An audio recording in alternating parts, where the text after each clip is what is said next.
উসমানে গনি সবসময় রাহিম ছিলেন, দয়ালু ছিলেন, দাতা ছিলেন, যেটা আজকাল আমাদের মধ্যে নাই।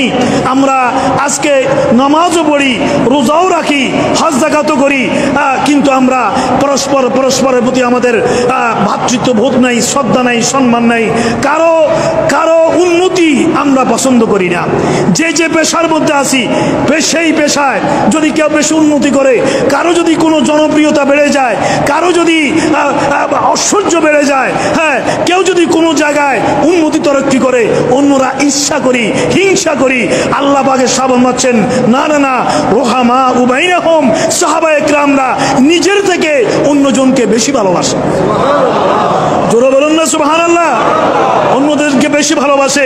এই জন্যই ওমর আল ফারুক বলেছেন যে আমাদের সবার জীবনের সমস্ত ত্যাগ, কুরবানি, খেদমত, আমল, নামাজ, রোজা, হজ, যাকাত সবকিছু যদি এক পাল্লায় দেওয়া হয়, আর সিদ্দিক আকবর যেই রাত্রে গারে হেরাতে নবীর সাথে ছিলেন, শুধু সেই রাত্রিটার আমলকে যদি এক পাল্লায় দেওয়া হয়, সিদ্দিক আকবরের আমলের পাল্লা ভারী হয়ে যাবে।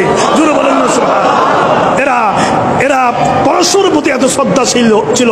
এরা কারো তরক্কিতে হিংসা বিদ্বেষ করতো না। সাবধান, কারো তরক্কিতে, কারো কোনো বিষয়ে, কারো টাকা পয়সা বেশি হয়েছে, কারো আপনার ঐশ্বর্য বা কারো কোনো বিষয়, কোনো উন্নতি তরক্কি হয়েছে, কাউকে অন্যরা খুব ভালোবাসে, কোনো ইমামকে মসজিদের মুসল্লিরা খুব বেশি ভালোবাসে, কোনো মুহাদ্দিসকে ছাত্ররা বেশি ভালোবাসে, এরকম অনেক আছে।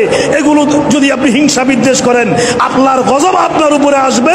আর যদি আপনি ওটাকে শ্রদ্ধা করেন, তাহলে আল্লাহ পাক আপনাকে নিয়ামত দ্বারা মালামাল করে দিবে।